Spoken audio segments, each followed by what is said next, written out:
राजा के मन में आया, ये व्यक्ति का आखिरी समय आता है तब क्या होता है, व्यक्ति मर जाता है तो इसके साथ क्या होता होगा। राजा ने घोषणा करवा दी, कोई मुझे कह दे कि आखिरी समय क्या होता है, क्या काम आता है, तो मैं उसे मुंह मांगा इनाम धन दूंगा खूब सारा। नगर में घोषणा हो गई। एक सेठ गया, बड़ा कंजूस, बोले सेठ जी, राजा साहब मैं बता सकता हूं कि आखिरी समय क्या होता है जब व्यक्ति। कैसे बता देगा? बोले ऐसा करो, आप खड्डा खुदवा दो, खड्डे में मुझे रख दो, 3-4 दिन रखना, 4 दिन बाद वापस जब मैं आ जाऊंगा तो मैं बता दूंगा क्या होता है। तो तू मर जाएगा। बोले नहीं मरूंगा।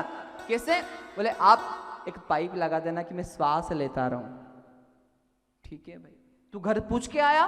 बोले नहीं। बोले पूछ के आ।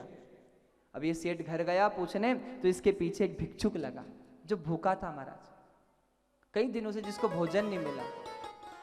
वो हाथ में कटोरा लेके कह रहा है, सेठ जी कुछ खिला दो, मैं बहुत भूखा हूं। सेठ जी कुछ खिला दो, मुझे बड़ी भूख लगी है।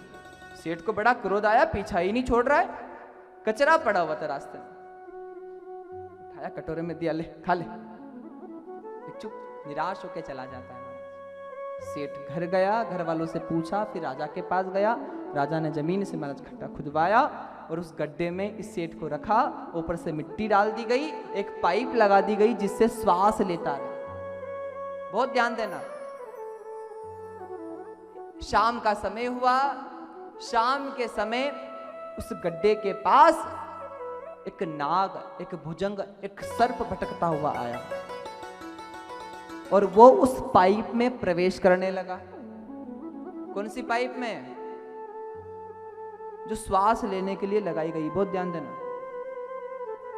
अब जब वो प्रवेश करने लगा तो सेठ घबरा गया, अब तो गए, अब कौन बताएगा राजा को, अब तो मर जाएंगे, सर्प डस लेगा।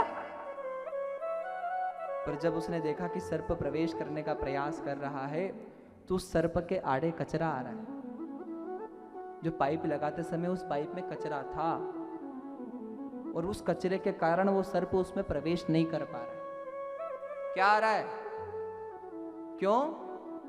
बोले कचरा उस सर्प को अंदर नहीं प्रवेश करने दे रहा है, और जैसे ही वो प्रवेश नहीं कर पा रहा है, सेठ सोच रहा है कचरा आड़े आ गया तो बच गए साहब। वो सर्प हार मान के वहां से चला गया। दूसरा दिन हुआ, दूसरे दिन फिर महाराज वो सर्प आया, प्रवेश करने का प्रयास किया, पर फिर उसके आड़े कचरा आया और फिर महाराज वो सर्प प्रवेश नहीं कर पाया। निरंतर प्रयास किया उस काल ने उसे खाने का, और उस कचरे ने उसे बचा लिया। किसने?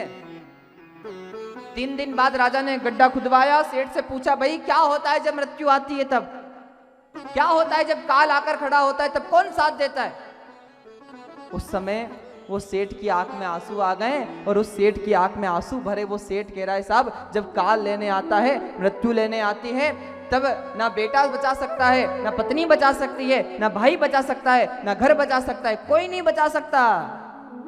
जब मौत आकर खड़ी होती है तो आपका किया गया भजन, आपका दिया गया दान आड़े आ जाता है और वो काल से आपको बचा लेता है महाराज।